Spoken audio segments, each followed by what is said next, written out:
শহীদ রাষ্ট্রপতি জিয়া রহমানের এই জন্মস্থান, সাবেক প্রধানমন্ত্রী বেগম খালেদা জিয়ার শ্বশুরবাড়ি, আমাদের প্রিয় নেতা বগুড়া সন্তান তারেক রহমানের জন্মস্থান। এই বগুড়ায় ধানের শীষের পক্ষে আজকে যে জোয়ার এসেছে, আজকে সেই জোয়ারে ধানের শীষ বগুড়া থেকে বিপুল ভোটে নির্বাচিত হবেন এবং তারই লক্ষ্যে এই অটো ভ্যান রিক্সা চালক দল আজকে যে র্যালি আয়োজন করেছেন সেজন্য আমি বগুড়া জেলা বিএনপির পক্ষ থেকে তাদেরকে আন্তরিক ধন্যবাদ জানাই।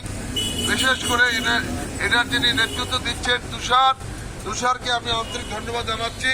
সকলকে ধন্যবাদ জানাচ্ছি।